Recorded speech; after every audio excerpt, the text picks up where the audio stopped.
Good afternoon, everyone, and welcome to the first of what we hope to be a series of anti-racism teach-ins for the University of Maryland College Park campus and other visitors from across the state who might be joining us. I'm Dr. Carlton Green. I am the Director of Diversity Training and Education in the Office of Diversity and Inclusion. So I'm really excited to have folks joining us today. I think we have almost 300 people signed up for the webinar. Hopefully we will see most of those participants come into the space today. What I'd like to do really before we get into having our illustrious panel give us their thoughts on anti-racism and where we stand today, I'd just like to be able to set up some context for us here. Before I even go into that, I also just want to come back really quickly and say one other thing. I come to this space as a Black person, and one of the things that I have learned through my education, specifically from my mentor, is that to be a Black person and to bid somebody good day or good morning the first time that you see them, it is to say to them, it is not my intent to harm you today, and hopefully you won't harm me. And so I come back today to say again to you, good afternoon. Today we will be talking about race and racism and anti-racism, and for a lot of people that can be a really uncomfortable conversation to the degree that they may shut down or may just shut out the conversation. So I want you to know that we're not here to harm anyone. We're actually here to call in our colleagues, the university, our students, faculty, staff, and administrators into better relationship. And so hopefully as we move through this conversation today about anti-racism, you will see that it really is the intent that we can all be one community working towards an anti-racist future. I'd also like to just be able to say really quickly that I'm really grateful to the School of Public Health for signing on. Thank you, Erin McClure and Dean Lushniak for being a part of this process. Also, thank you to Dr. Roger Worthington and the Center for Diversity in Higher Education that's run through the College of Education. We really appreciate the support that they are providing. And also to my boss, the Vice President for Diversity and Inclusion, Dr. Georgina Dodge, for also giving us the go-ahead to host this series. We're really, really grateful that we are trying to come together as a campus community to make this happen. I'm really excited about this process too, because we have a division of the university, ODI, involved. We have a center involved through the College of Education, and then we have one of the schools involved. As we move forward, what we're hoping to do is to make sure that we involve other campus entities in this conversation, so other campus departments. We are hoping that we will have people who are faculty members, administrators, staff persons, researchers, grad students, undergraduate students actively participating in this conversation.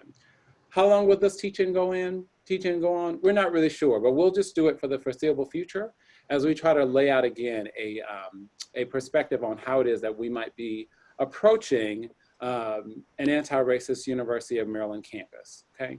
But just know that as the series evolves, as it develops, we will be listening to our campus community and inviting other people to participate in this process. Why are we here today?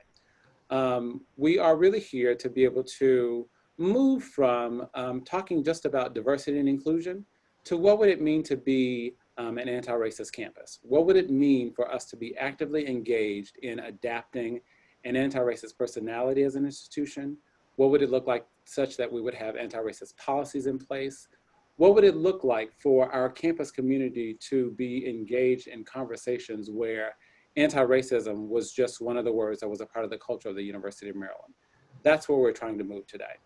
Where I want to start, though, is talking a little bit about what exactly is racism. And so I'm going to walk through some definitions here. If you were part of the conversation yesterday with me and Dr. Mia Smith-Bynum for the School of Public Health, then some of this might seem a little familiar to you. But I just want to be able to go over some things really quickly for us. When I'm talking about racism, especially on our campus, one of the ways that I really tried to frame this is to let people know that there are lots of different ways that we can define racism. What I try to do as a diversity trainer is make this easily accessible to people. A few years ago, I was listening to a radio show in Boston on WBUR, on Point, I think it was, yeah.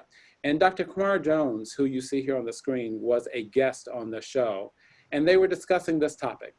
Should Milwaukee declare racism a public health crisis?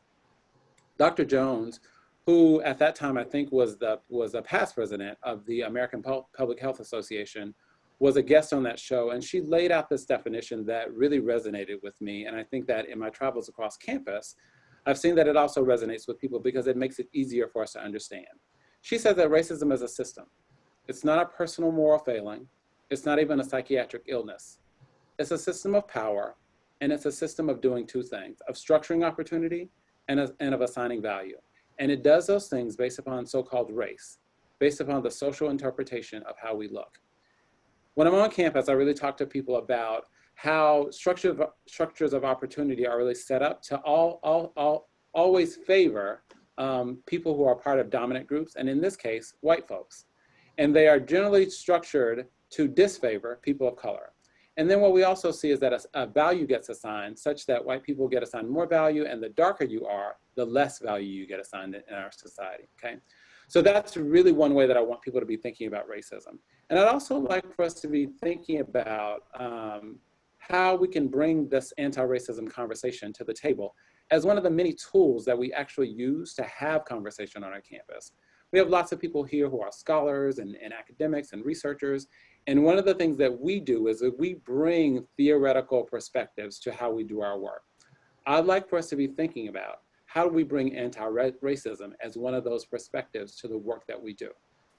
For example, what would it mean to be using an anti-racist lens to actively be looking at situations that occur on our campus? For example, and I want to be really clear about this, I'm not calling anybody racist. What I want us to really be thinking about is how does racism operate on our campus, and how do we bring terminology and language and understanding to the conversation such that we can not only have sort of like a scientific model, a scientific theory that we want to look at it, or some other type of model of being able to view things, but anti-racism is one of those. So if we were to have a conversation about how our undocumented students have been treated on campus, or how there has been talking about undocumented students' experiences here on our campus, or telling them to go back to wherever it is that they came from, how would we use an anti-racist perspective to actually have that conversation such that we were moving into a different conversation? And the conversation would be this: how do we behave differently? Because anti-racism is about how we actively behave differently. What you'll notice as we go through this conversation is that our different speakers may offer different ways of talking about anti-racism. This is one of the ways that I want to be talking about it. In addition to using the definition that Dr. Jones set up for racism, I want us to think about using this perspective to think about anti-racism. What would it be like to name racism when it shows up, to understand how it functions between people, how it functions as policy, how it functions at the departmental level or the institutional level? What would it look like to really be able to understand how racism was disfavoring certain people and providing opportunities and structures for other people?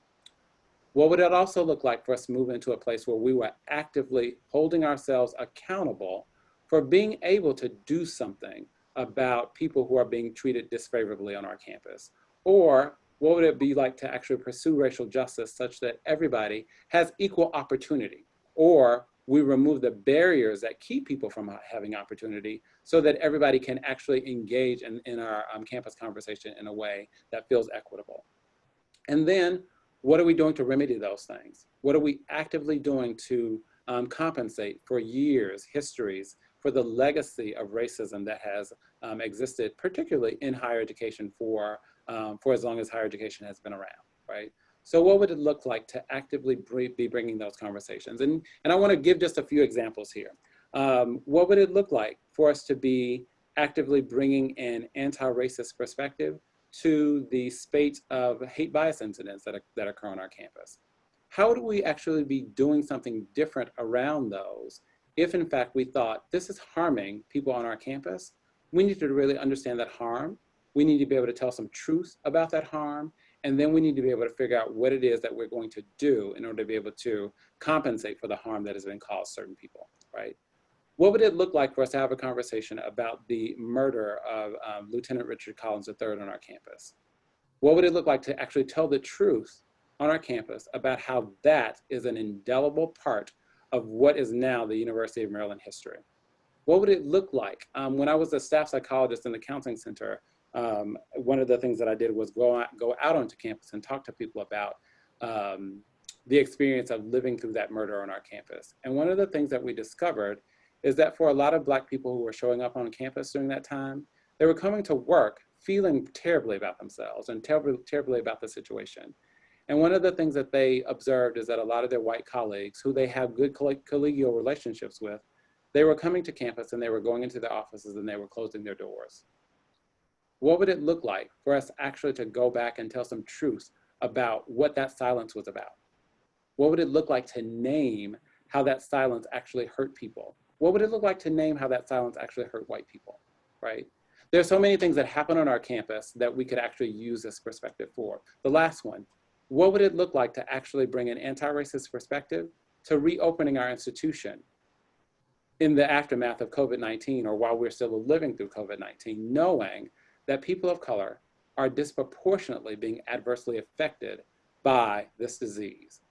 What will we be doing to name how racism is functioning there? What will we be doing to make sure that we are putting structures in place so that people who are people of color, be they older, be they immunocompromised, be they students who are coming from under-resourced backgrounds, what would it be like to put structures in place to make sure that we are protecting their lives? That's a part of what anti-racism is really about. And so what I envisioned was to be able to bring together scholars from across our campus, experts from across our campus, administrators, students, undergrads, to talk a little bit about how it is that this could function. When I contacted today's experts, I sent them some assumptions here that I want to run through really quickly as a way of being able to ground us in this conversation. We all come to this conversation with a race. We're all affected by racism because it also has deleterious effects, not only for people of color, but for white folks as well. In order to be able to deal with racism, we must adapt anti-racist practice as a part of the way that we live on a daily basis. And that means not letting racism just slide by when we see it because it's just a little joke that occurs. No, we want to be really proactive about being people who disrupt the narratives that let racism live. If we don't bring some truth telling to that, then we are actively upholding racism. I think I've seen something on social media that says, if you're not planning to be anti-racist, then you're actually planning to be racist. So we've got to recognize that it's either you are or you aren't anti-racist. We also want to recognize that becoming anti-racist is really the only way for us to get through this. We can't just be not racist. We can't just be nice to each other. We just can't be kind to each other. We actually have to be anti-racist in the way that we walk and live and breathe on this campus. And then the other piece that becomes really important is because we know that people will complain that if we focus on race, then we leave out other aspects of oppression or other aspects of marginalized identities. What we know in the history of this country, if we can do race right, we will do other things properly, right? We have to really be thinking about how it is that we return to what some people call the original sin of the United States of America and do something about that.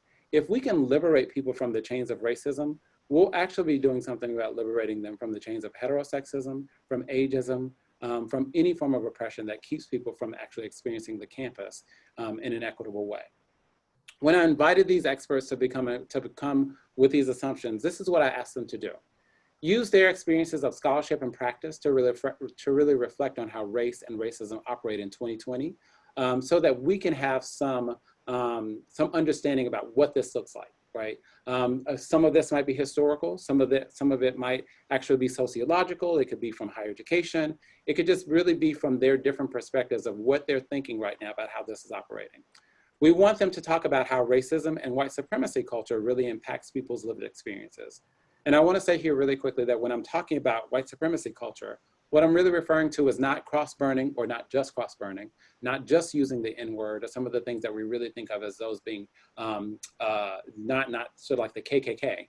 What we're talking about are the norms and values that make up institutions of higher education, the norms and values that really permeate society to the degree that if you don't invest in some of these norms, you are actually penalized for not investing in them. We can talk all day about white supremacy culture, and I talk about this a lot on campus. And so if you have other questions, you can put those in the chat box for us. We also wanted our experts to be thinking about what would it look like to provide 2 or 3 concrete recommendations for how our campus could begin to adapt anti-racist practice. We want this to be practice-based. We want people to walk away from this feeling like they can do something about racism. And we also want to make sure that we are putting together these recommendations for our university leadership. We are embarking on having a Black president here at the University of Maryland after about 10 years under the leadership of another person of color.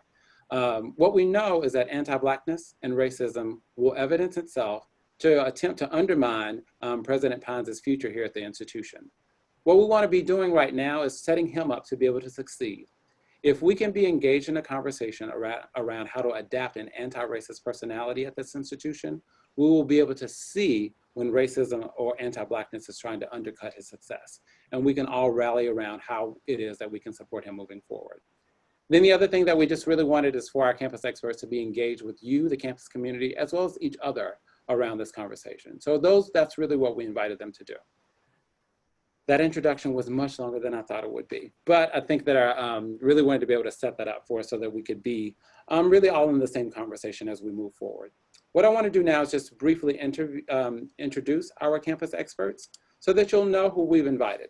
Dr. Roger L. Worthington, I left off your PhD, Roger, sorry about that, is the Executive Director for the Center for Diversity and Inclusion in Higher Education through the College of Education here at the University of Maryland. Dr. Worthington has served as a CDO at the University of Missouri. He's also been actively engaging the Center for Diversity and Inclusion in Higher Education in conversation across the nation about how it is that other institutions are engaging in this work. So we think that his perspective, bringing in his knowledge, his experience, in addition to what he's gleaned from other campuses to bear on this conversation is crucial. Dr. Cindy Stevens is a professor in the Smith School of Business. She's also serving as an associate dean in the College of Undergraduate Studies. I invited Dr. Stevens to be a part of this conversation because of her expertise in industrial organizational psychology. And what I wanted her to talk about today is really applied to people who serve in managerial or supervisory positions here at the institution, okay?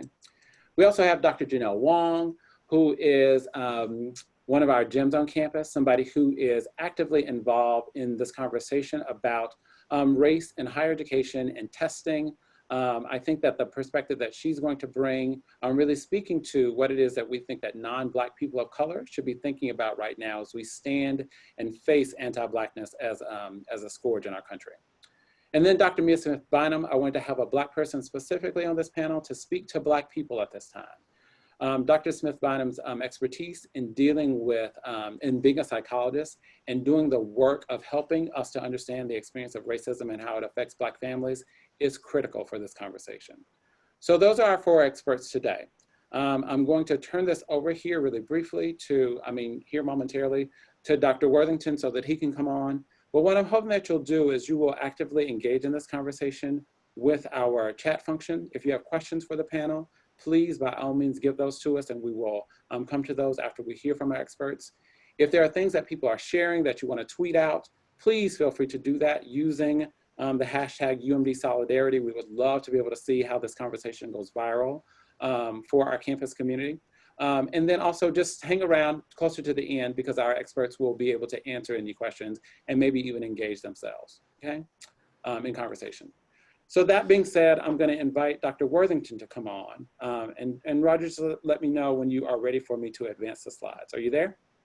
I am ready, and I will let you know. Can you hear me okay? We hear you just fine. Thank you. Excellent. Well, thank you, Dr. Carlton Green. Good day to you, my friend. And I greatly appreciate your leadership in pulling this group together to do this work. This is a great group of people doing important work, and I'm pleased to be a part of it. I regret that I was unable to be with all of you today on video, in person, so to speak. But let me introduce myself again. My name is Roger Worthington. My pronouns are he, him, and his. I'm going to start by saying I've experienced an overwhelming sense of despair over the past couple of weeks, like many of you. And yet, at the same time, there is also an emerging sense of purpose and action all across this country. And that gives me hope. It's always been a little hard to prepare presentation like this one during a time when events seem to be unfolding so rapidly that the currency of your comments are out of date before you have a chance to even say them out loud. And so with the next slide, that became true during the earliest days of the pandemic, and it's been true in the 2 weeks since we lost George Floyd. And indeed, the several months following the losses of Breonna Taylor, Ahmaud Arbery, Ayanna Stanley Jones, Atiana Jefferson, Sandra Bland, Trayvon Martin, Tamir Rice, Michael Brown, Eric Gardner, Philando Castile, and the list just goes on and on. Just in the past 2 weeks, we've had to add the names Justin Howell, Sean Monterosa, and Jamil Floyd, killing or severely injured by police during protests against police violence. Please pause with me for a moment of silence.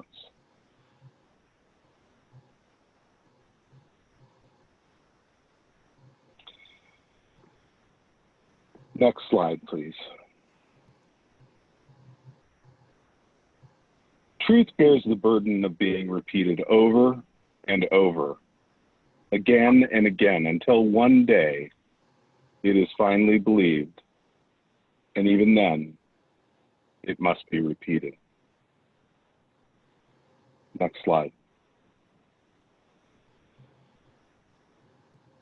Frederick Douglass has often been quoted as saying, if there is no struggle, there is no progress. Power concedes nothing without a demand. It never did, and it never will. Find out just what any people will quietly submit to, and you have found the exact measure of injustice and wrong which will be imposed upon them. And these will continue till they are resisted with either words or blows, or with both. Next slide.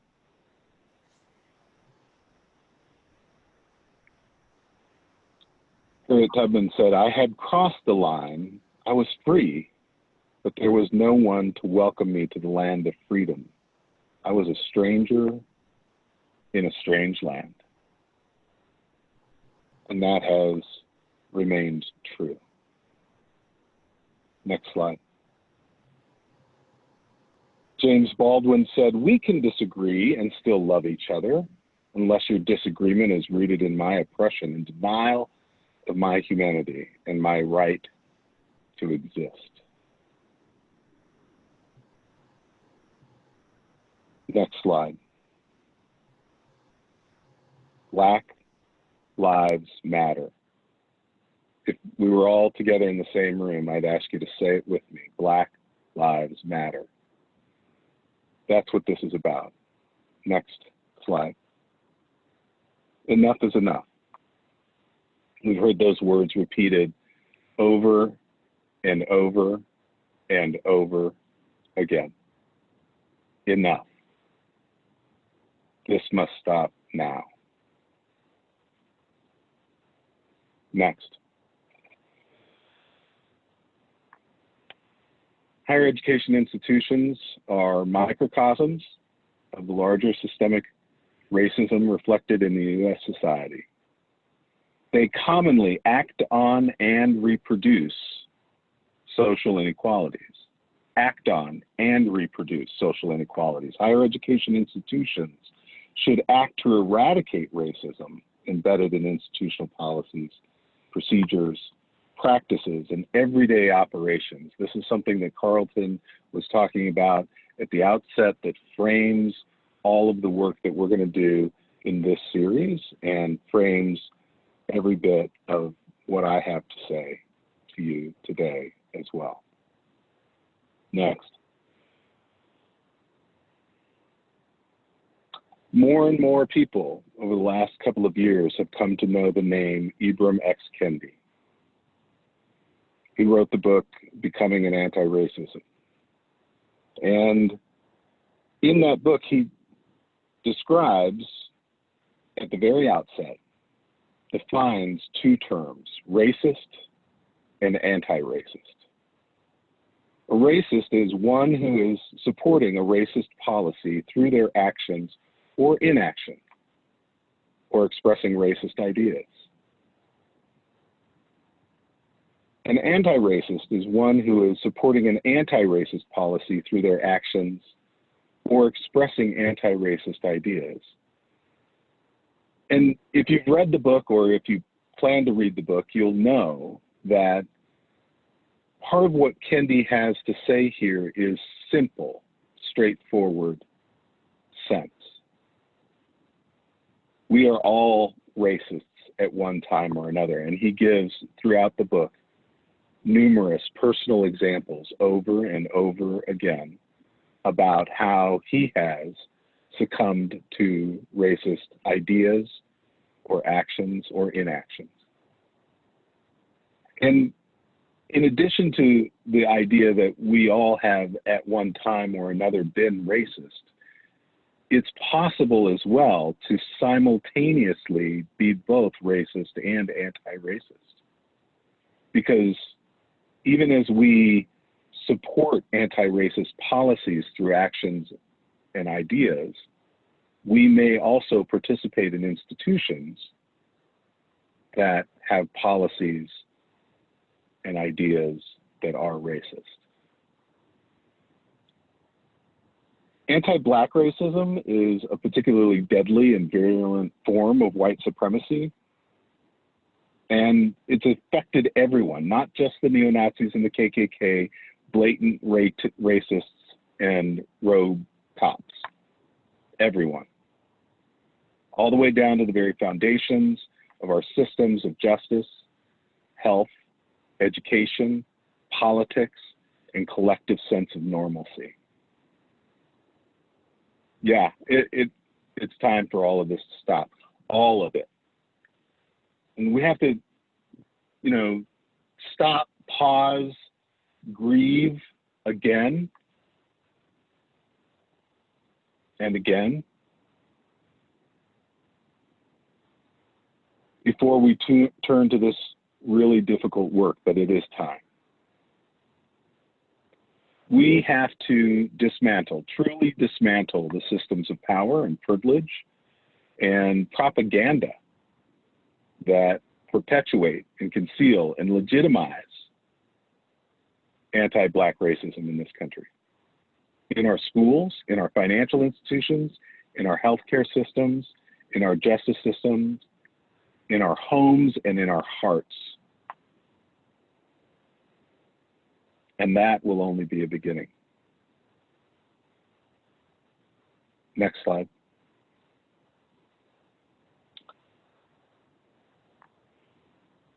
Maybe some of you have read this book by Joe Fegan, The White Racial Frame.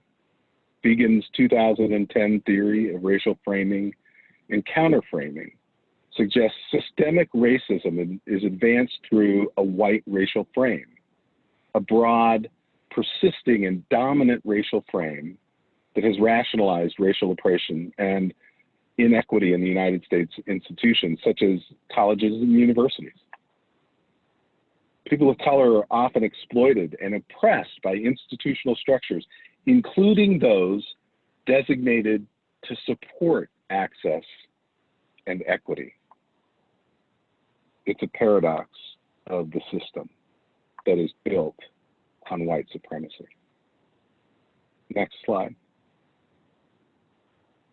Many of you have heard of or maybe read this book as well, White Fragility. In it, Robin DiAngelo describes white fragility as a framework for understanding a powerful means of white racial control and the protection of white advantage, which is reflected in responses to racial discomfort with emotions such as anger, fear, and guilt, and behaviors such as argumentation, silence, and withdrawal from the stress-inducing situation. If you haven't read either one of these two books yet, put them on your list. It's required reading in the new normal. Next slide. Let me quickly provide a handful of definitions. Defining anti-racism, it is an active form of transformational institutional change effort designed to alter the way an institution does business by fundamentally changing long-standing policies, procedures, practices, and standards that overtly or covertly contribute to and maintain racial hierarchies, inequities, and injustices. An anti-racist institution must address threats to racial justice by critically examining standard operating procedures, policies, assumptions, beliefs, values, and its underlying historical context. Next slide. As Dr. Green pointed out, intersectionality is critical to our understanding of doing this work, and anti-racism and the work of institutions to become anti-racist must be cognizant of and attentive to the multiple identities of people within those institutions and the intersections of power, privilege, and oppression, such that work on anti-racism must account for power structures related to gender identities and expressions, sexual orientations, abilities and disabilities, religious and spiritual identities, social class structures, and other social identity characteristics. Next. There are limitations of the status quo. We can't just keep things the way they are or try to operate within the system as it has been structured. Even diversity and inclusion efforts in institutions of higher education, in the absence of systematic anti-racism efforts, sometimes operate to marginalize people of color and those from other oppressed groups, perpetuating long-standing practices that arise from and reproduce a modern form of racial and cultural colonization. Thus, it's essential that colleges and universities become aware of how they reify and reflect racism in the broader context.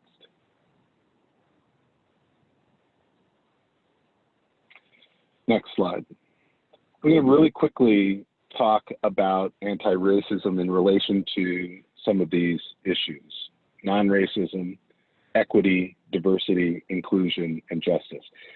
Dr. Green pointed out non-racism is a problematic notion in and of itself. You either are or you are not anti-racist. Non-racism is simply a term that allows someone to express an identity. I'm not a racist. But when you look carefully at the definition provided by Kendi, it's not about whether or not you are a racist in your identity. It's about whether or not you are expressing racist ideas or engaging in racist actions or failing to act when necessary. That becomes racist.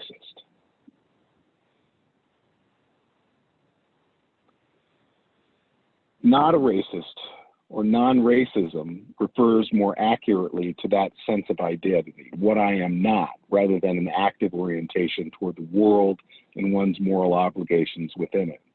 Identifying as non-racist doesn't require a person or an entity to actively engage in actions designed or intended to combat systemic racial injustices. It's a passive form of opposition to racism in the abstract and devoid of action. I'm not a racist does nothing to change the system.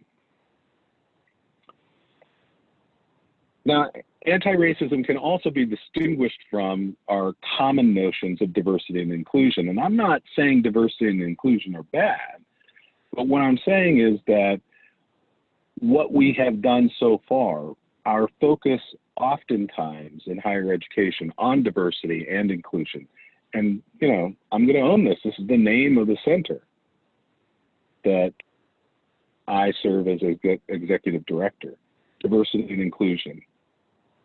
Although principles of diversity and inclusion are fundamental prerequisite conditions of anti-racism. They are not sufficient conditions in and of themselves for anti-racism efforts to proceed. Diversity commonly refers to compositional diversity or representational diversity among students, faculty, staff, administrators. You can go on and on, trustees, alumni.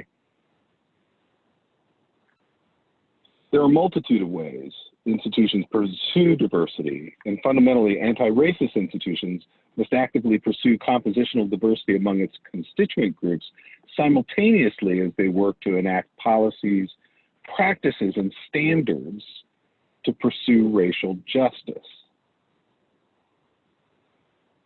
Here I'm emphasizing simultaneously because one doesn't effectively function without the other. That is, it's impossible for a predominantly white institution to become anti-racist in advance of achieving compositional diversity, and achieving a genuine commitment to compositional diversity goals are virtually impossible unless at some level an anti-racist agenda is actively enacted.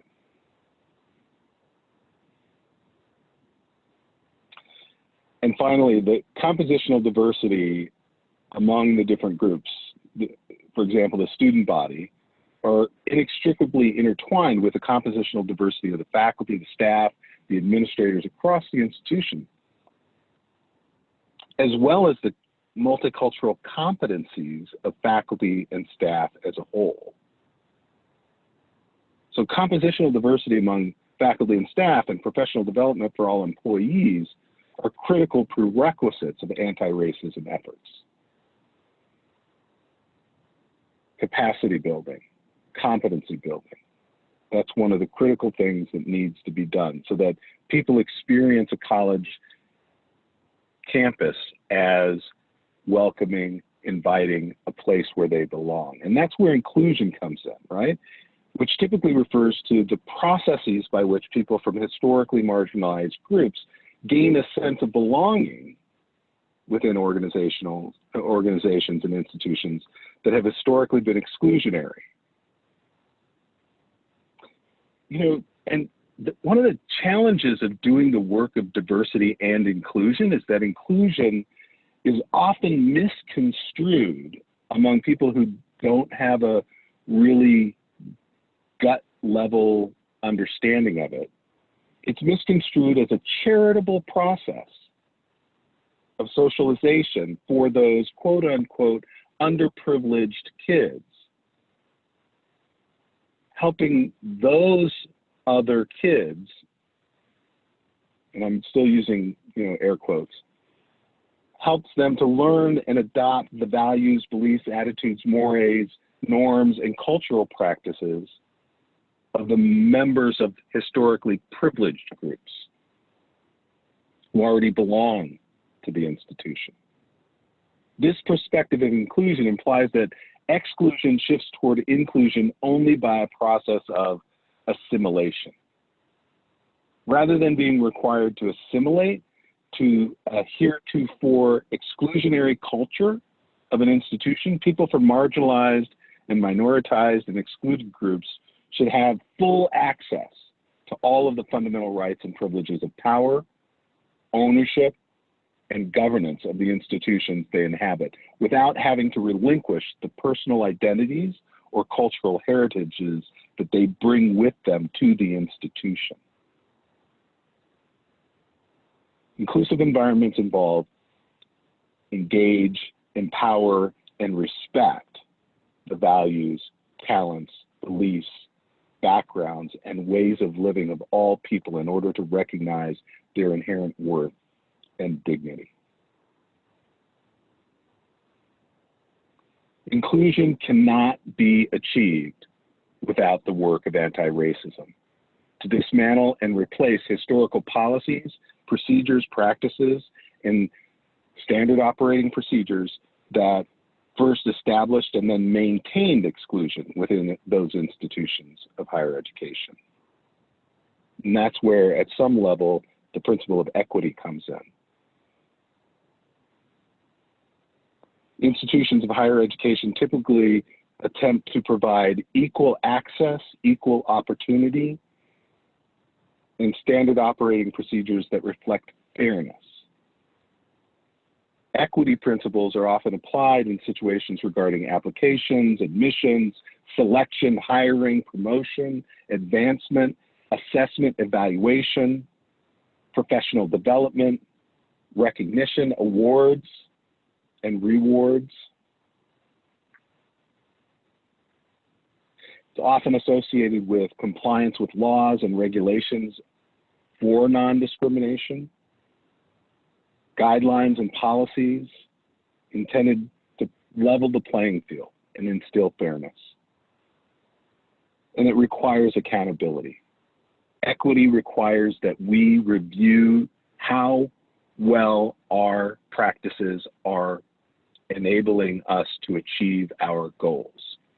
If we claim an equity stance and we do not achieve the equity it is intended to pursue, then we are failing.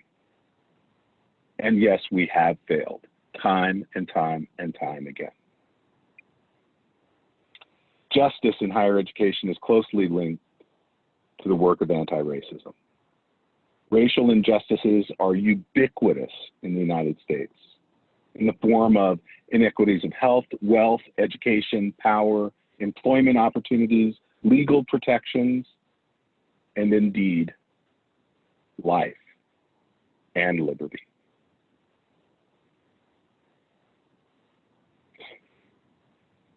Next slide.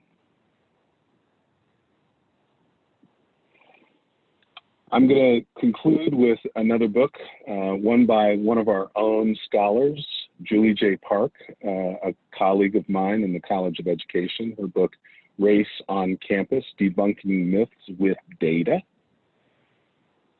In it, she concludes that recognizing that racial inequality has been a fundamental, ingrained component of higher education is not an admission of hopelessness.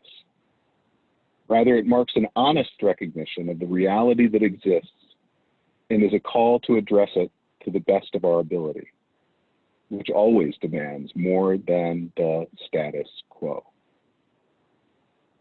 But on the matter of racism and racial inequity in higher education, we've been given an opportunity to get better, think better, be better, and do better.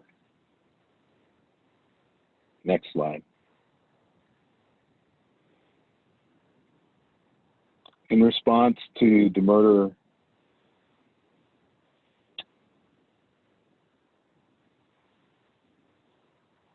sorry, I got a little emotional there for a second. You guys can't tell, but I got a little choked up, sorry. In response to the murders that have happened in our country in the last several weeks, Barack Obama put out a statement to say these words: "This shouldn't be normal in 2020 America. It can't be normal. If we want our children to grow up in a nation that lives up to its highest ideals, we can and must be better."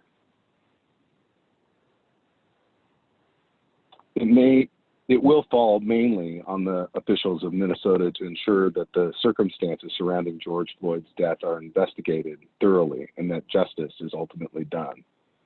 But it falls on all of us, regardless of our race or station, including the majority of men and women in law enforcement who take pride in doing their tough job the right way every day, to work together to create a new normal in which the legacy of bigotry and unequal treatment no longer infects our institutions or our hearts. Thank you for inviting me to be part of this, Dr. Green. Thank you very much for listening, and I look forward to the Q&A. Thank you so much, Dr. Worthington. I really appreciate your contribution, and I also appreciate your sharing your humanity with us. I think that's probably one of the most important pieces that we need to be all focused on right now, and especially to be a man willing to talk a little bit about how this is affecting you as a human being. I really do appreciate that. I'm going to ask Dr. Mia Smith-Bynum to talk next with regards to her presentation, and so I need to actually switch this out really quickly. We're going to go through some slides here. As you can observe, please use the chat room in order to be able to send us your questions so that we can respond to those when we get to the end of this conversation. We will respond to them. We will do our very best to make sure that we get to as many as possible. I'm going to ask Dr. Mia Smith-Bynum to come in and talk to us. The focus of her talk today is about Black parenting. Dr. Mia Smith-Bynum, are you there? I'm here. You are up. Hi, good afternoon, everybody. I'm going to talk a little bit about the dilemma of Black parenting. When African-American parents are selecting a community to live in, a school in which to enroll their children, you know, they're obviously seeking the best environments for their kids so that they can thrive. And yet for African-Americans, that's fraught with all kinds of dilemmas. If you go for the high income, quote unquote, best school district and best community, those are often largely linked to racial composition and often predominantly white, and they're not always welcoming spaces for African-American kids and families. So the other choices are live in a predominantly African-American community. Because of the historic legacy of legally sanctioned residential segregation through redlining, property values in predominantly African-American communities are lower. This means that there's a lower tax base. And so, but what you get there are the affirmations and seeing other kids and teachers and staff who look like you. And so these are really challenging times in terms of thinking about the safety of kids as well as they move about their daily lives. So I'm going to begin, and you can go ahead and toggle the screen, Dr. Green. Begin to bring the problem into the room, as we therapists say. The first thing I'm going to show you all is a quick slide here, which has our take on the action items. I'm a group of African-American public health scholars called Agents of Change, and we published an op-ed earlier this week. The address there, if you point your browsers to that link, goumd.edu, Agents of Change, you'll be able to see what we have written where we talk about this problem, the twin pandemics of COVID-19 and the pandemic of racism in America.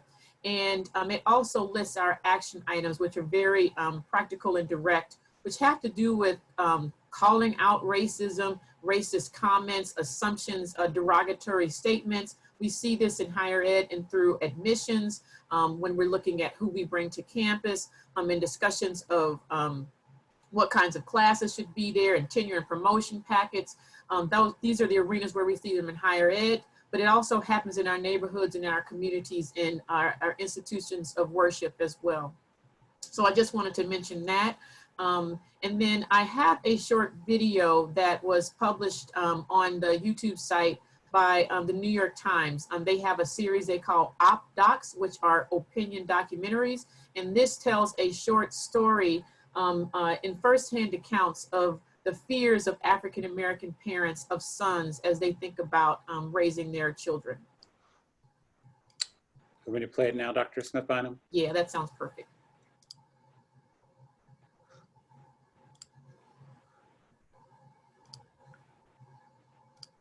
So I can't tell if the slides are live, if the slideshow is live, but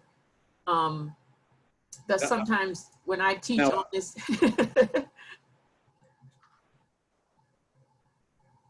My father's conversation with me was daily. My grandfather talked to me as a Black man from Augusta, Georgia, growing up in the Deep South. It was probably Rob, my older brother, had this conversation. But then it's more of like, you know, wear a condom, do this. You know, it's like man, it's like Change little the man screen, change the screen share. When you get pulled over, not if you get pulled over. At some point, you will get pulled over.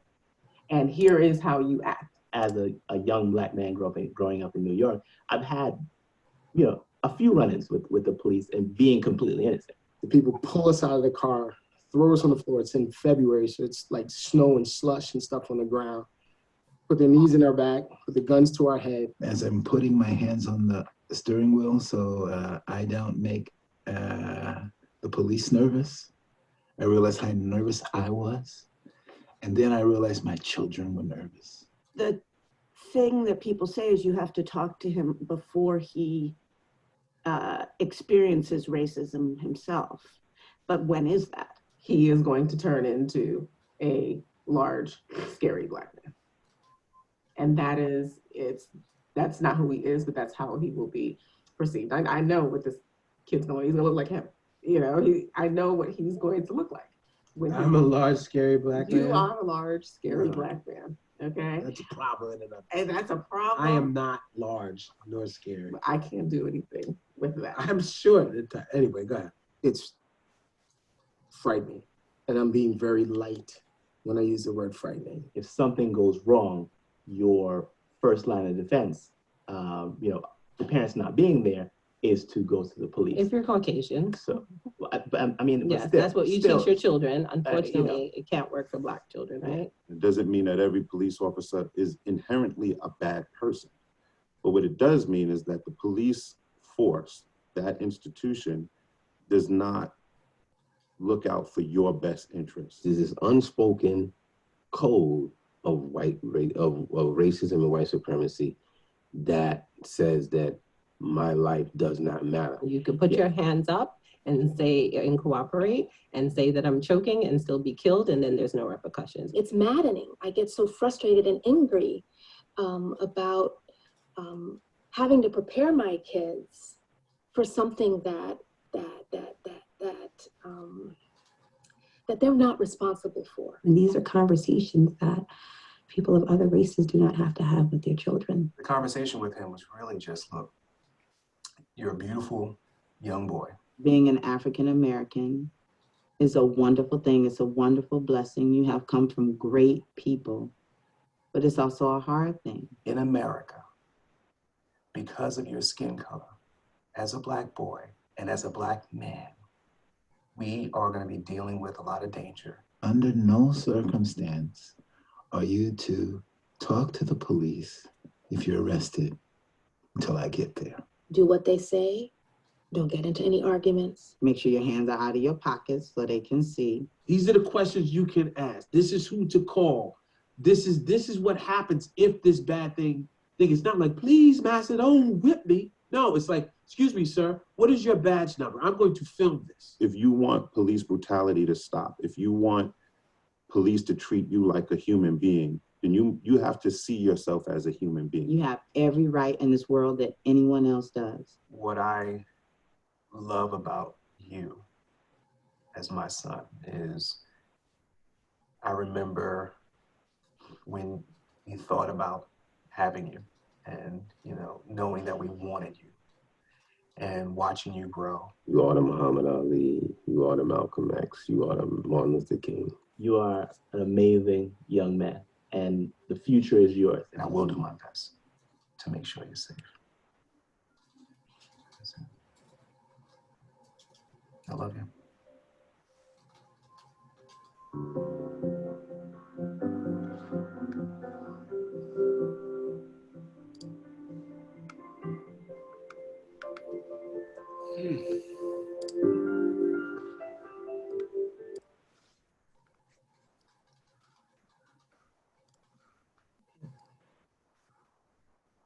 Yeah, I show that video in my class when I talk about my research on racial socialization.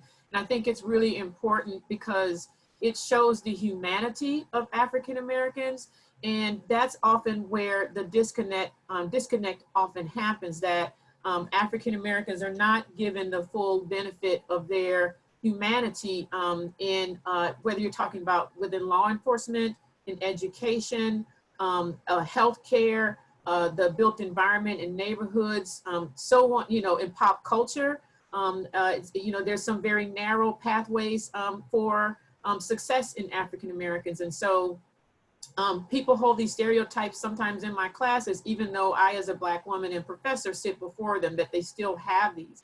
And so what Dr. Green is displaying on my behalf now are all of the different racial stereotypes that we have about African Americans. The ones that are pictured in the red box, these are generally come directly from the legacy of slavery. When slavery was beginning to be condemned around the globe back during the antebellum period in the United States, the wealth generated from slavery was so potent that wealthy white planters who were landowners and had power during that era, they set about creating a narrative that would dehumanize African Americans. And so when we think about these cell phone videos that are out there, people will always say, well, George Floyd must have done something before the tape started in order for it to justify being murdered in broad daylight with witnesses.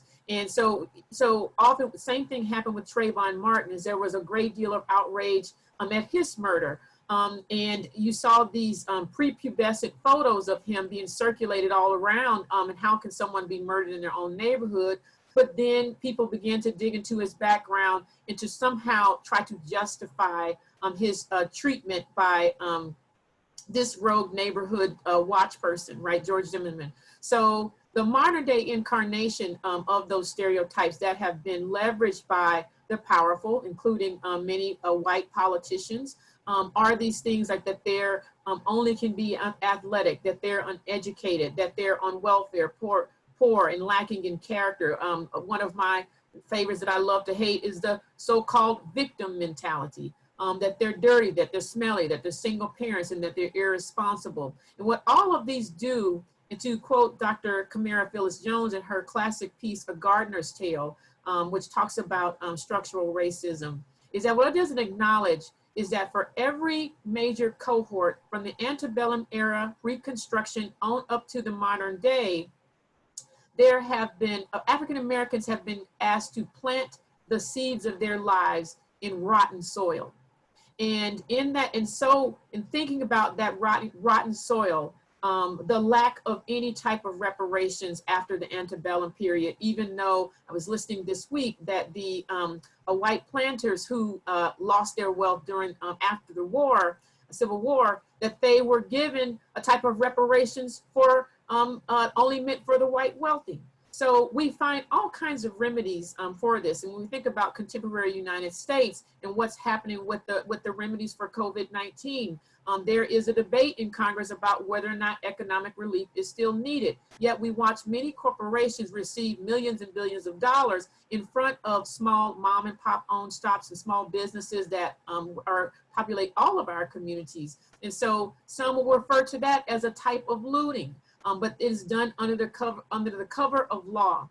And so as Dr. Kendi talks about, next slide, as Dr. Kendi talks about, that when we think about systemic racism in the United States, that it's prejudicial beliefs, which all human beings have, plus wealth, plus power around the social construct of race. And so click the slide once more. And so institutionalized racism, all the policies, the laws, the cultural ideas, including those stereotypes that I just showed, that they serve as the policy-based justification for treating African Americans and other people differently under the law.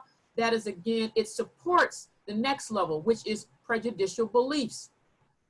And that in turn justifies racial discrimination. So the sheer scope and scope of it, as I like to say, it's built in the walls. It's very hard to cut into that system. And when my people of color are the only ones in that game living under the burden of all of those stereotypes, it's a very hard system to cut into. And so my last slide is that I would conclude with here would be some messages to parents of African-American children, that it's very easy for African-American kids to absorb these cultural narratives about how deficient Black humanity is. But one of the armors to that is Black history and Black culture as psychological armor. Next point. So we must, as we teach kids about their vulnerability in the world, we must also be sure to teach them about all of the wonderful things that it is to be Black. I was thinking as I was preparing for this talk today, how Black people are constantly innovating, that the Black Lives Matter movement, which people thought would not go anywhere, has literally activated social movements around the world. And so a simple hashtag and the honesty and the truth of that has people not only in every state in the United States, but in communities around the world, holding their governments accountable for violence against Black bodies.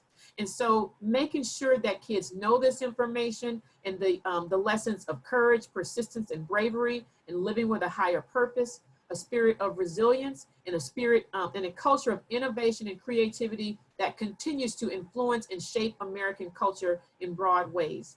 And so the last message that I would have for you today as a part of this teach-in is, one last point, is that for parents of African-American kids, that you come from a history of people that have overcome tremendous odds, and that you can succeed despite how others may try to define you or your possibilities. And so it is essential that these lessons be taught in the face of times like this, because it serves as psychological armor to protect the self-esteem and positive sense of self of African-American kids and families so that they can weather these storms.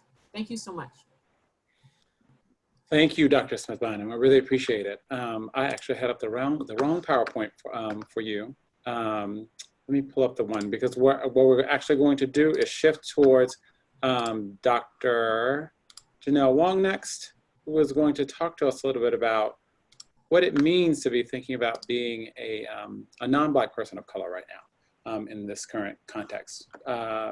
Is the video up? Can you see it? Oh, let me get the video too. Yeah.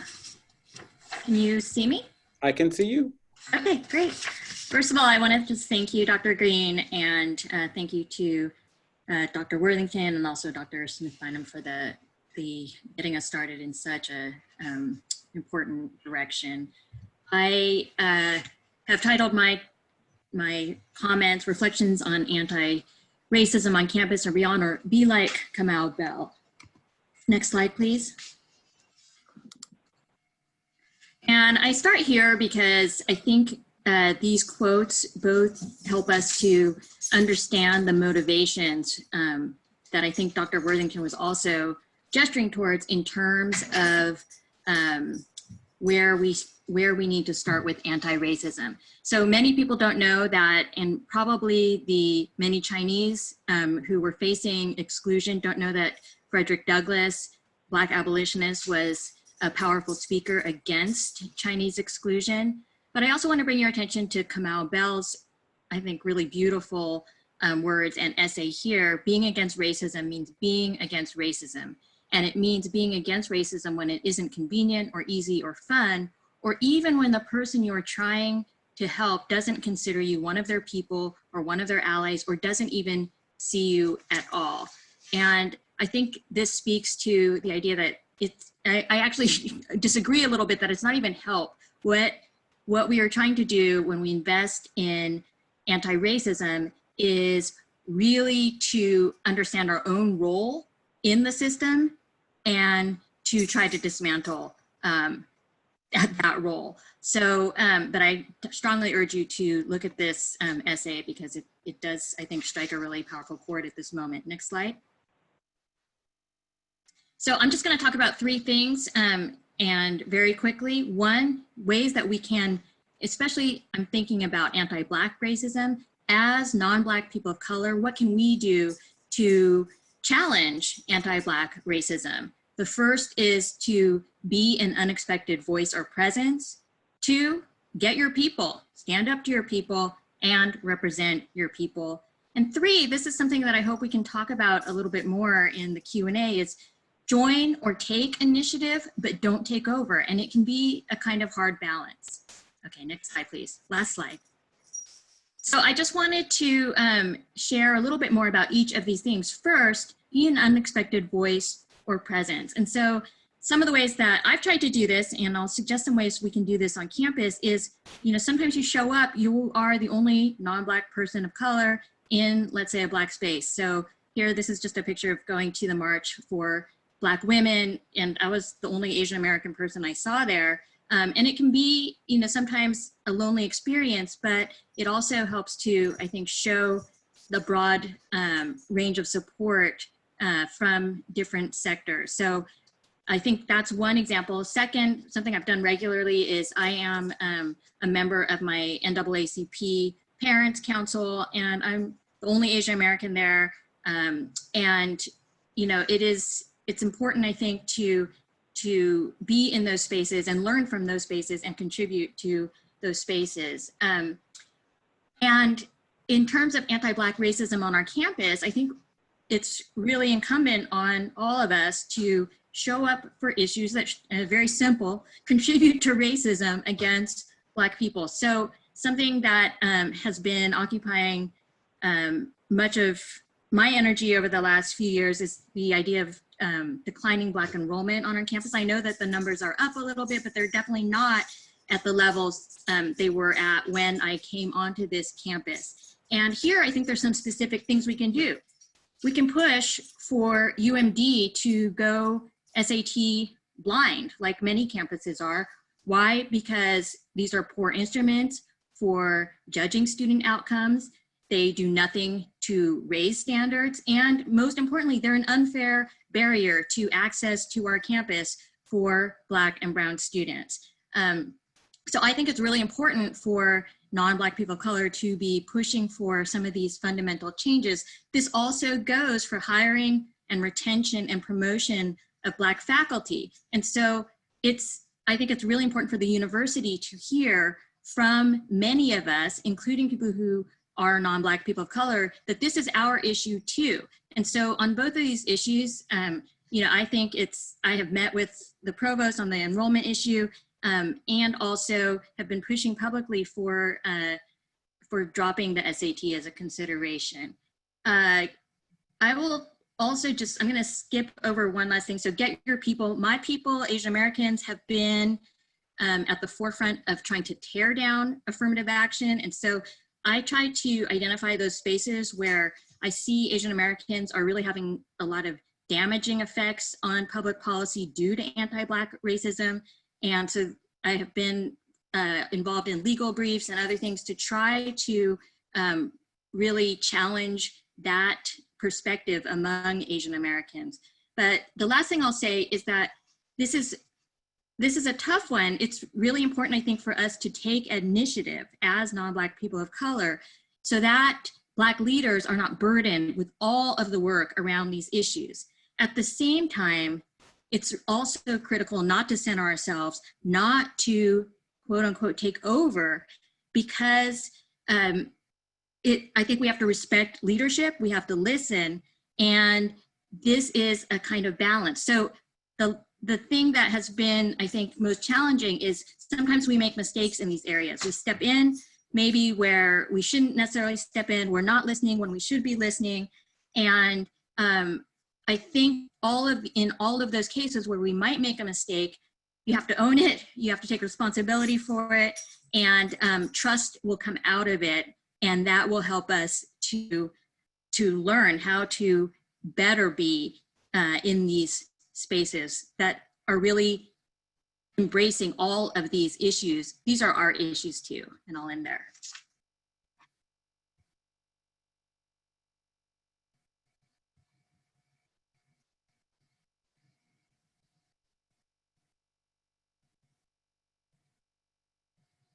Oh, you're muted, Carlton. There you go. Here's what we're going to do.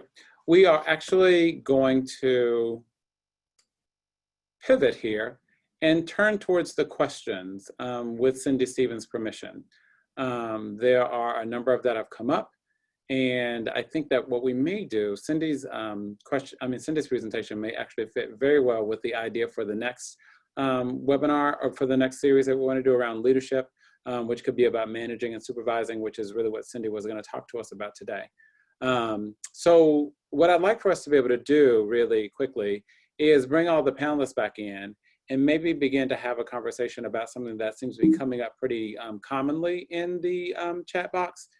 If people are asking questions about how do we train and educate across the board, especially in public education, so that we're not having to do exactly what Dr. Mia Smith-Bynum is saying, that we have to armor up Black children so that they can resist racism. What do we do in order to be able to help all of us actually be involved in actually promoting education that is anti-racist in and of itself, rather than having to focus on how do we help people survive racism? What is it that we need to be doing in education? In classrooms, what do professors need to be doing? What should we be doing with parents? It's a little bit about what's coming up in the chat. Anybody feel like they want to take a stab at that?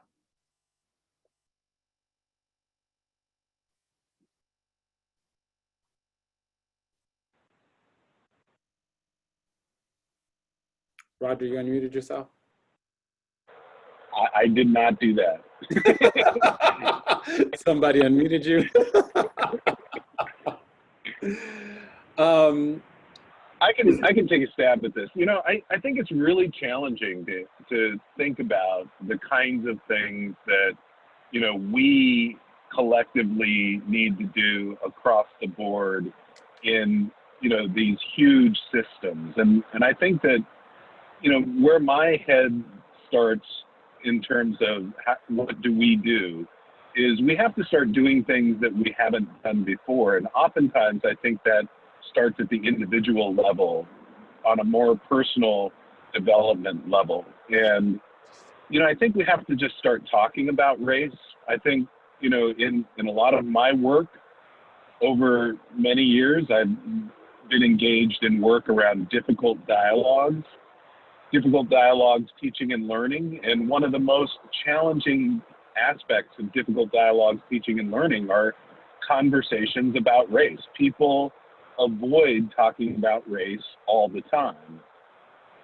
And, you know, there's lots of reasons for that fear, but people have to start doing it. And, you know, I belong to a number of different groups and have a lot of different colleagues who are doing different things. And one of my colleagues is off working with her white colleagues to engage in conversations amongst themselves about race, to try to educate themselves in ways that don't place the burden on people of color to do that for them. And I think that's an important piece of what's next. Okay, thanks, Roger. Janelle, Mia, Cindy, you have anything you want to offer about that? I spent a lot of time responding to a multi-layered question from one of our public health students, and so I missed the lead-in because I didn't want to let it go. So it was John Salerno, one of our students. Sorry about that. No problem. It was really a question about what is it that we should be doing to make sure that we don't have to teach Black students about how they need to armor themselves in order to be able to deal with racism. What needs to happen in education?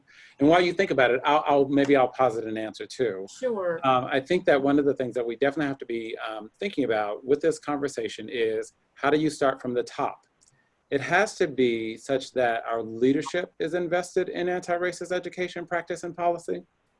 Because if we don't start there, then it's very likely that it will just continue to reify itself the way that Dr. Worthington was talking about. And not only do we have to have it come from the top, but I think that there has to be a way of embedding it in the system of higher education such that people get rewarded for doing anti-racist work. Whether or not that is about tenure, whether or not that is about promotion if you're an administrative person, whether or not that is about research grants. Like, how is it that we embed this into the fabric of the institution so that people get rewarded for doing anti-racism work? Well, when race and racism generally come up, it's about punishing people, right? People oftentimes perceive even going to a training as sort of like this thing that they have to do.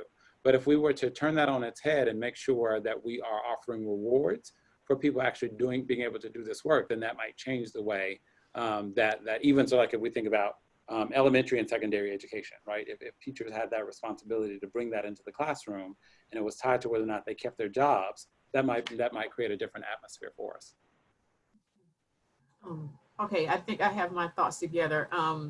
So one of the things that happens with systemic racism is that white people, they carry a higher monetary human value in the world. So in neighborhoods that are populated by predominantly white residents, like the home values are higher. That affects the tax base, and more people want to move into those spaces. As long as that is the case, and that's a part of systemic racism, it is going to be very hard for Black children to enter those spaces and not run into those stereotypes. So I thought this might come up. So there's a scholarly book out there called, see if you can see it here. Fading away. My virtual screen's not allowing it. It's called White Kids. Pretty straightforward title, by Margaret Hagerman, Hagerman. And it deals with the work that I do from the perspective of white parents. And one of the things that they talk about is that there's kind of 3 different prototypes for how you can talk about race in these communities. A multicultural, multi-inclusive way, and where you raise kids to think about and to confront these issues, an overtly racist way. And then also a group where people say that they're colorblind, that they're not racist, but there's no actual critical examination of it. Where you can see this play out as a challenge is in a documentary segment. It's on Hulu, episode 16 of the New York Times weekly video podcast called The Weekly. And it's about school desegregation challenges in New York City, their actual real challenges right now. And you see the ambivalence of these middle to upper middle class white parents about having Black children or in Latinx children, Asian American children in high numbers in their schools, that they want diverse schools, but they still want to be able to run the show. So you bring children of color into those spaces with all the baggage of those stereotypes that, as I say, are built in the walls, then it is very, then kids are dealing with that stuff. They don't want to be in study groups with those kids. They don't want to do projects with them. Those kids can't get access to certain classes. And so then when you think about K through 12, Black children are coming through underfunded school districts by and large, without the access to the AP classes. Teacher turnover is higher, so they have less skilled teachers, less committed teachers, so on and so forth. So then when they sit down and take that SAT at the end, then of course you're going to see these discrepancies.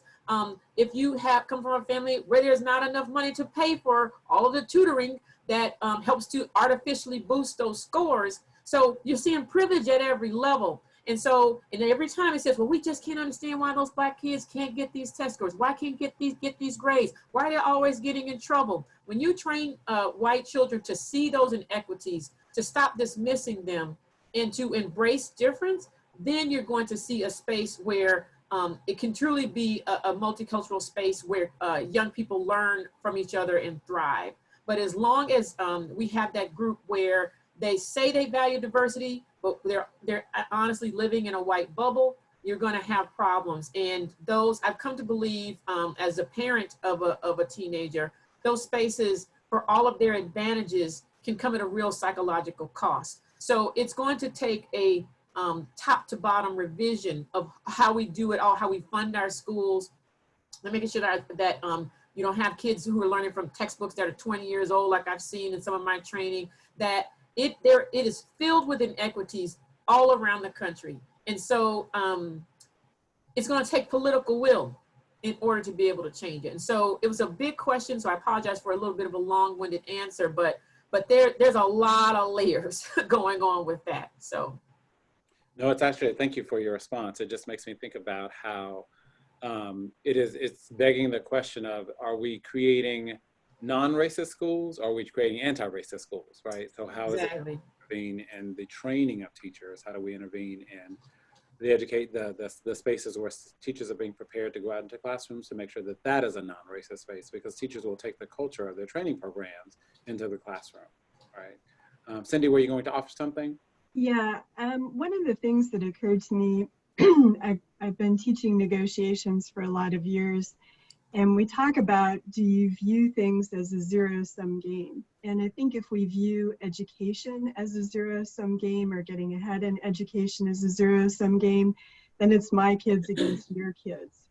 And if instead we thought about raising the, it's not a zero-sum game, that if everybody benefits, we all do better as a society. If we could change that fundamental assumption so that we don't view it as we're in competition for scarce resources, and therefore I've got to take every possible advantage. And that assumption is built in so deeply to American culture that we don't even question it a lot of times. We just assume that everything is a scarce resource, rather than, in fact, maybe maybe we could all contribute and expand the entire pie of resources, and that it would actually make American society better overall. Yeah, no, I think you're pointing towards like one of those tenets of white supremacy culture that's around competitiveness that actually gets in the way of us thinking about how do we live communally together and really think about how do we share resources with people, which would be a major shift for folks, especially in this particular heteropatriarchal capitalist system, right? Somebody has put in the chat room, there are lots of questions actually. There's a question here. I don't know if anybody knows. I'm going to take a risk here. Does anybody know about liberation perspectives? I mean, not liberation, abolitionist perspectives in in education. Anybody have any background on that? No? So we may have to think about that. There is a question here though about, should we be requiring students to have anti-racist education? Should we be requiring college students to take courses that help them to understand anti-racism, to help them understand Black oppression, to be able to help them understand all of the tenets that come out of sort of like a racist education? Do you have any thoughts on that and how we might be thinking about that at the University of Maryland? I think that we're in a moment of reckoning on our campus and as a country, where in the next 6 months, we are going to decide what kind of country we're going to be. In 20 years, give or take 5 or so on the front or the back, this is going to be a majority minority country. And we can do it the way where it's the truth, justice, and freedom under the law, or we can do it the ugly way. And part of these protests, I think we're at a pivot point, and it's gratifying to see these protests because it's forcing a reckoning that I've certainly never seen in my lifetime. I've been teaching for 20 years on these topics. I've been thinking about them for a lifetime. And so, and what I'm thinking, at least my rough observation, is that a lot of protesters are under the age of 35. So this is a generational movement in many respects, particularly the multicultural parts of it. And so someone was just asking this question. I've been trying to answer all of them because as an educator, I want to fill that cup. If you want to see this campus be an anti-racist campus, you need to write our campus leaders, write op-eds in the Diamondback, write the legislators, write the Board of Governors. They call them Board of Chancellors. Every state university has a board that manages the operations for the university system of Maryland. Find those people, find the contact information, figure out how to get on the agenda and tell them that this is the kind of campus you want the University of Maryland to be. Those are my recommendations. And write your legislature, state and federal. Thank you. I'll jump in. Go ahead, Roger. Very quickly, you know, the question about should we require students to have an anti-racist aspect to their curriculum? And that is a very forward-looking, strong, idealistic thought. The challenge of doing that under the current system is that the system has to change before we're ready to require students to do something like that. My thinking is that we don't have people truly equipped or rewarded for teaching those courses. And throwing students into those courses with people who might not be equipped to do that could actually be more problematic than it is helpful.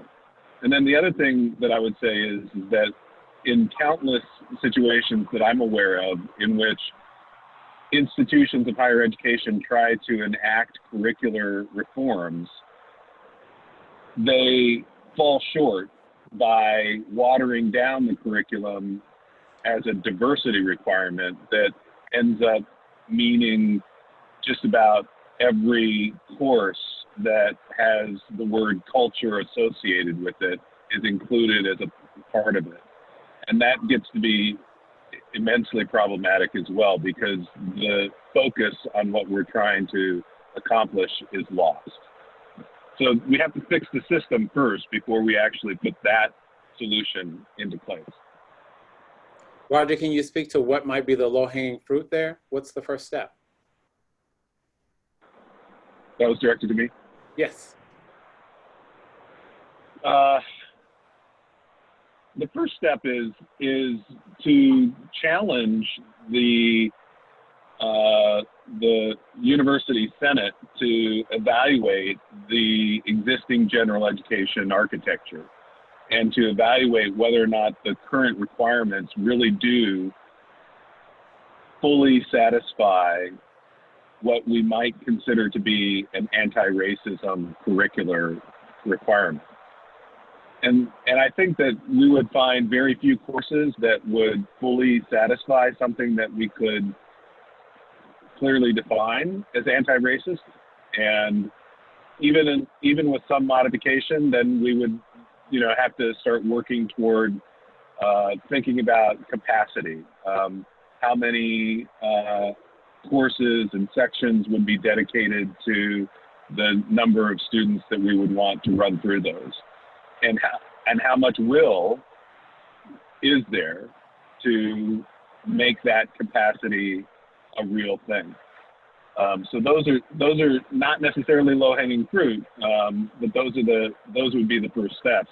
And then a faculty development program that allows faculty to really work on their courses in ways that would help them to make these kinds of modifications that would achieve the goal. Thank you. It is 1:30, so I'm going to call time here because I know that people have other places and things that they need to, places to be and things to do. I want to thank Dr. Worthington. I want to thank Dr. Mia Smith-Bynum. I want to thank Dr. Wong, and I want to thank Dr. Stevens for being a part of this conversation. I think that the questions, the participation, the chat box shows that there is a lot here for us to work with, right? There is, just like Dr. Worthington was pointing out at the beginning, there is some great hope here for where we are. And we do get to really participate in determining what we will look like, especially thinking about what Dr. Mia Smith-Bynum just said, like the next 6 months has real importance for how it is that we define who we're going to be.